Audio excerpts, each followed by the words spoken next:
السلام علیکم ګرانو ملګرو. نن مو د یو داسې وګړي د یو داسې شخصیت سره ملاومه چا چې ډیره موده د فلم انډسټرۍ که هغه د اردو ده که هغه د پښتو ده که هغه د پنجابۍ ده دغه ریکارډ یې راغونډ کړی دی او دا داسې محفوظ ساتلی دی. د پاکستان کې که دا ووایو چې کله د فلم ابتدا شوي ده نو زمونږ دا ملګری چې دی د ده دا شوق دی او دا مشغوله ده چې د دې دغه بوکلټ یې را پیدا کړي دي، بروشر یې را پیدا کړي دي او هغه پوسټر یې را پیدا کړي دي او سره رسالې دي او نګار او شمع او وغیره وغیره. نو په دې سره خبره کوو چې دا شوق او دا مشغوله دا څنګه پیدا شوي ده او دا دومره مواد دي ځان سره جمع کړي دي، څه مقصد دی د دې، څه فایده ده. لکه انسان یو شوق کوي که نه، بعضې خلک په هر څه کې هغه مالي فایده هم لټوي، خو بعضې خلکو ته په ځینې کارونو سکون میلاویږي. نو ورځو دغه ملګري پلو چې نامه ده ارشد رشدي. بسم الله الرحمن الرحیم. ملګرو زما نوم ارشد رشدي دی او تعلق زما د پبو سره دی، تحصیل نوخار ډسټرکټ نوخار او کې پی سره. دا اجي صاحب تپوس کې دا شوق څنګه و؟ نو اجي صاحب شوق دا څنګه چې خلک وایي دا د ورکوټوالي نه شوق و. هر فیلډ ته چې تاسو وایي تاسو تپوس کوئ چې تاسو د دې کار څنګه شوق را پیدا شو یا کله را شو، نو هر سړی راوایي چې دا د ما د ورکوټوالي نه شوق و. نو زما هم داسې وګڼئ دا د ما د ورکوټوالي نه شوق. تقریبا زما عمر به داسې 14-15 سالو چې ما ډومبی فلم وکتو. مونږ اختر مونږ په خبر کې د پښتو فلمونو پسې ګرځېدو، خو هلته به ډېر رش نو هغه سینماګانو مې ډېره شو. مونږ چې میټرو سینما ته راځو هلته د پنجابي فلم لګېدلی یو. مونږ په هغه سینما کې سینما ته ورغلو، فلم مو وکتو پنجابي، د سودیر فلم پتر پنج دریابه ده. هلکه مونږ پښتانه خلکو په اردو هم سمند راته نه، خو بیا پنجابي وه. خو بهرحال دغه ابتدا دغه دین شو. مونږ په سکرین باندې مونږ ډومبي د سکرین ولیدو، تقریبا 73-74 خبره به داسې. بیا دې وخت کې غالبا چې اووم اتم سټوډنټ وم، او چې زه اتم نهم ته رسېدم نو بیا زما د شوبز اخبارونو رسالو دې سره شوق پیدا شو.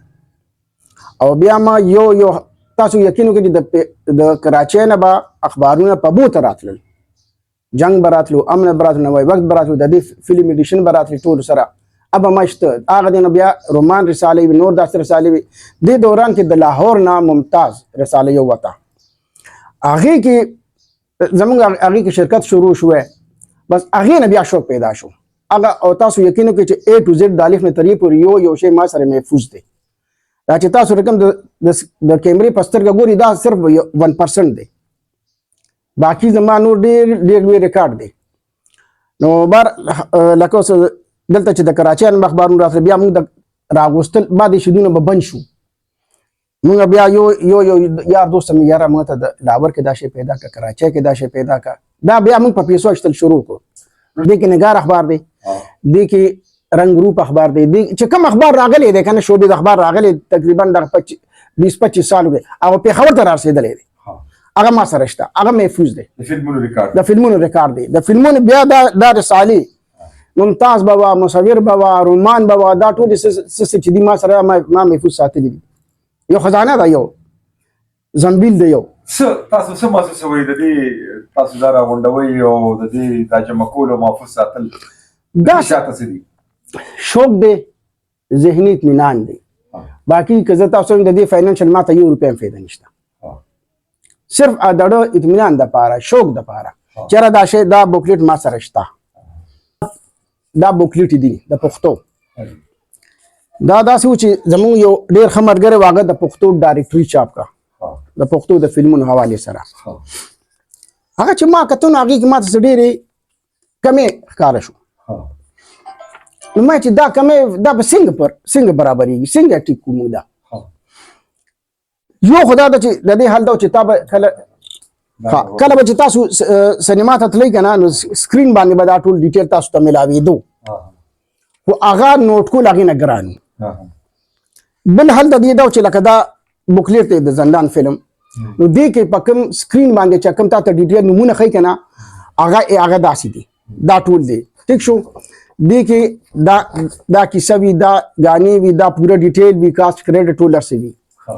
نو که ما به په سینما فلم نه کتو نو ما دې ته خیال شو، بوکلیټ ته خیال شو چېرې دا ډیټیل خو ما ته ټول په دې کې هم ملاویږي، نو دا به څنګه پیدا کومه. دا زمونږ لاور کې یارګل ملګری دی، هغه ته ما یار دغه شان چل دی، ما ته څه بوکلیټ یې پکار دی. لومبۍ کوشش ما هغه ته مې هغه ما سره ډېره منډه تړه، په هغه وخت کې ما سره غالبا چې 100 یو نیم سل بوکلیټ هغه ما ته پیدا کړي. بیا دلته به زه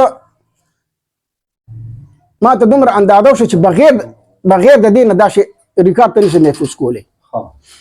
بیا ما د پښتو خپله فلم ډایرکټري لیکل شروع کړه، 71 نوالې تر تقریبا 2020 21 پورې ما دا لیکلي دي او دا هر څه ما د دې بوکلیټونه لیکلي دي.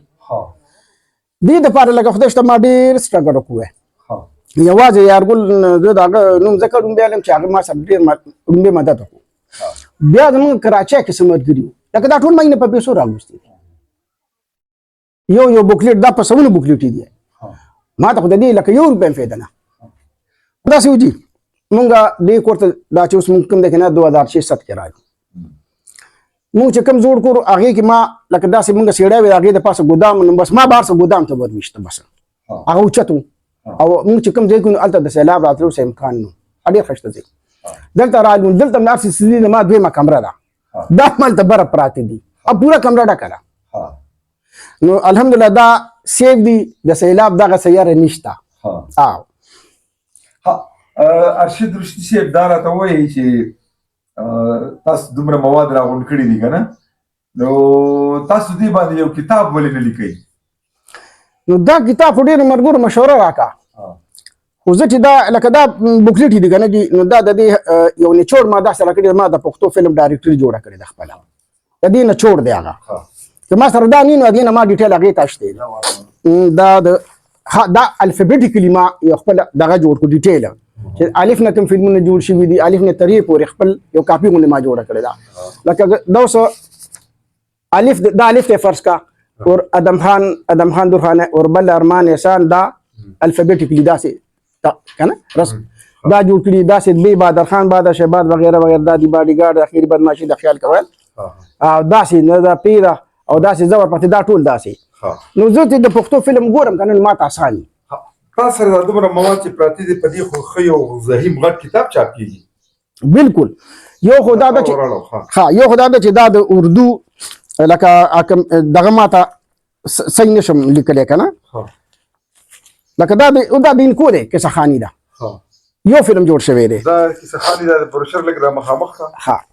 دې کې چې په دې کیسه خاني لږ خبرې وکړئ چې دې کې څوک څوک وو، دې کې څوک کتیل شفایي کیسه خاني دي، دا واحد د انکو فلم جوړ شوی دی او دا د 1980 کې تقریبا جوړ شوی دی او د دې عکاس کریډ یو زه تاسو ته خیر دغه ښیم، ځکه چې ما دا په 1980 کې پیر لوی اختر او 20 اکتوبر او دا کیسه خاني لګېدلې وه په 1980 کې. په کومه سینما کې لګېدلې وه؟ او دې کې سینما ډیټیل ما سره نشته، ځکه دا یو د لګېدلې بیا نه دی لګېدلې او د دې فلم څه قسم ریکارډ نشته، د دې پرنټ نشته، د دې اسم نشته، ځکه چې کتیل شفایي مرحوم یو سندره وه کیسه خاني د وچکار جبلې روندي هدایت الله ویلي وه، ټنډي ټنډي جی فوار صداسې ده که نه، نو دا شته بالکل شته. او دا لکه فلم سازو کتیل شفایي هدایتکار تنویر کتیل د دې زوی کتیل شفایي صاحب زوی او کیسه دلته فارغ بخاري لیکلې وه او سکرین پلی هم دغه مکالمې رحیم بخاري او رحیم ګل صاحب لیکلې وې، کیمرامین ای غني صاحب و،